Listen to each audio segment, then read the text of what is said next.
শেখ হাসিনার নির্বাচনী হলফনামায় দেয়া সম্পদ বিবরণীর সাথে বাস্তবের গড়মিল পাওয়া গেছে বলে জানিয়েছেন দুদক চেয়ারম্যান ডক্টর মোহাম্মদ আব্দুল মোমেন। ওয়ালটন আবারও মিলিনিয়ার অফারে ওয়ালটন ফ্রিজ কিনে আপনিও হয়ে যেতে পারেন মিলিয়নিয়ার। দুদক ক্ষমতাচ্যুত প্রধানমন্ত্রী শেখ হাসিনা ও তার পরিবারের সদস্যদের দুর্নীতি তদন্ত করছে। মৌলভীবাজার প্রতিনিধি বিকুল চক্রবর্তীর তথ্য ছবিতে ডেস্ক রিপোর্ট।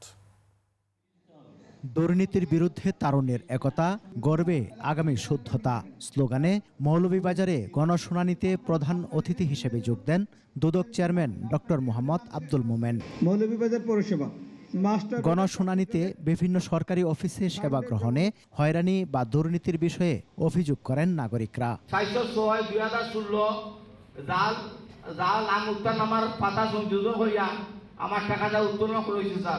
গ্রামের গরিব মানুষরা টিউবওয়েল পায়, গরিব মানুষরা পায় না। আমরা 5-7টা পরিবার দিয়ে একটা টিউবওয়েল দেন।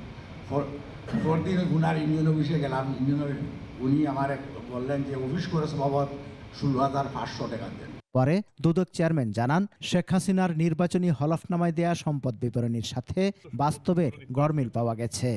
নির্বাচনের সময় তিনি যে সম্পদ বিবরণী দিয়েছেন তার ট্যাক্সেশনের ট্যাক্স রিটার্নে যে সম্পদ বিবরণী দেওয়া হয়েছে এবং আমরা যা পেয়েছি তার মধ্যে আমরা তুলনামূলক পরীক্ষা করে দেখছি যে তাতে সম্পদের পরিমাণ অনেকাংশে গোপন করা হয়েছে। বলেন, রাষ্ট্রীয় সম্পদ ও রাষ্ট্রীয় কর্মকাণ্ডে জড়িত ব্যক্তিদের দুর্নীতি ও মানি লন্ডারিং নিয়ে কাজ করছে দুদক। আমরা যেগুলি প্রমাণিত যেসব কাগজপত্র আমাদের হাতে থাকে তার ভিত্তিতে আমরা এগোই।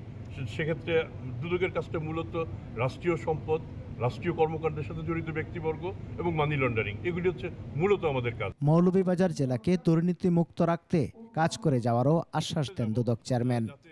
মৌলভীবাজারকেও দুর্নীতি মুক্ত করতে আমরা সহায়তা করতে পারি।